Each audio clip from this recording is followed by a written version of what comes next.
comments there that you want to make sure you continue to support our troops. Yet last time you appeared at this committee, you announced a $1 billion cut to the Canadian Armed Forces. How is that going to impact on the operations to support Operation Lennox and other deployments of the Canadian Armed Forces when you don't have the money to actually carry it out? Thank you very much. An important question, Mr. Zen. I'm absolutely committed that it's not going to impact those men and women, and the instructions that we've received from Treasury Board and that I passed on to both the CDS and the Deputy Minister is that we are looking at ways in which we can eliminate unnecessary costs, but none of those reductions are to impact the Canadian Armed Forces capability or the supports that we provide to the men and women of the Canadian Armed Forces. And so, for example, we have been looking very carefully at a number of other expenditures that do not directly impact those members on such things as consultant reports, some professional services, some issues around travel. We believe that there are savings to be had in those areas, and we've got a responsibility, as I know you would acknowledge, Mr. Brazan. We're spending Canadian taxpayer dollars. We want to make sure we're spending them carefully. I see the expenditure of every dollar for national defense as an investment in the men and women and our capabilities, and where those dollars are not producing real impact on those capabilities or supporting the men and women, we are also prepared to do so let's talk about the capabilities as well as the overall troop strength that we currently have. The force strength, as we know, last time that General Eyre was at committee, he said that we are over 16,000 members short in the Canadian Armed Forces, and in addition to that, we had a further 10,000 plus that were undertrained and undeployable. With that in mind, knowing that we had a terrible forest fire season this past year, in Manitoba we have had Canadian Armed Forces out many times in my riding to fight floods.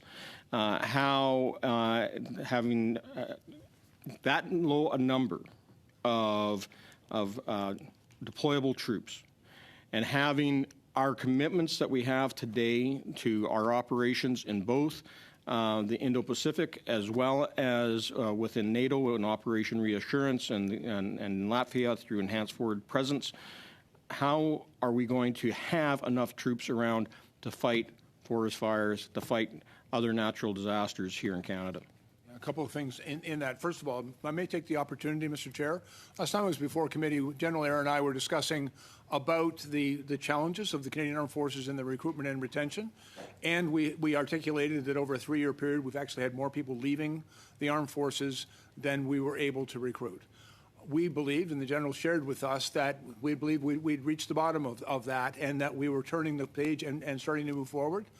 Unfortunately, I want to report to this committee, because it's important that we be candid, that continues to persist as a challenge for us. And I met just earlier today with the Chief, the Deputy Minister, and his staff with respect to, and General Burgon, with respect to recruitment and all of the efforts we are doing to expedite those processes. We need good people in the Canadian Armed Forces, and we need to retain the great people that we've got. So I just wanted to be really clear on that.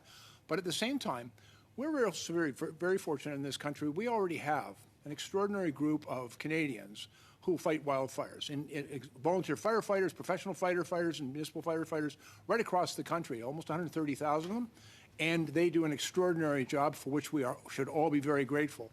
But at the same time, we have seen on occasion, particularly with how bad the fires were in the past year, in Nova Scotia and in Quebec, across the Prairie provinces, Alberta, British Columbia, and in the Northwest Territories, we needed to provide them with additional support. So when they came asking, we try to be very careful about how we deploy those resources, not to replace those firefighters, but to provide support and services that they cannot provide. And for example, the Canadian Armed Forces were there when communities needed to be evacuated, when people needed to be evacuated from Yellowknife, for example, one of the largest municipal evacuations in the history of this country.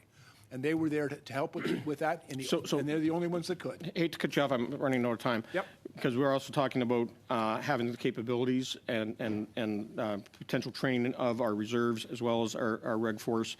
on emergency responses as well as fighting wildfires. Does the $1 billion cut in budget or any of the LAP spending, the $10 billion in LAP spending over the last 8 years, impacted upon the ability to invest in the equipment that we need to go out there and support our civil authorities when we're providing that type of support on natural disaster? Yes. Well, Unfortunately, let me he's left you acknowledge to 15 you, seconds. I've been asking a lot of questions about this too. Our ability to get the budget spent, and I think there's two things that we need to talk about: the budget of the Canadian Armed Forces and their actual expenditures. And there's a gap, and a not insignificant gap. And so our ability to actually get that money spent on recruitment and retention, on wages for those men and women, but also in the expenditure of the infrastructure, the equipment, the kit that they need, expenditures on housing and childcare, all of the things that make it possible for them to serve, and to make sure that they're available and capable of delivering those services when we ask it of them.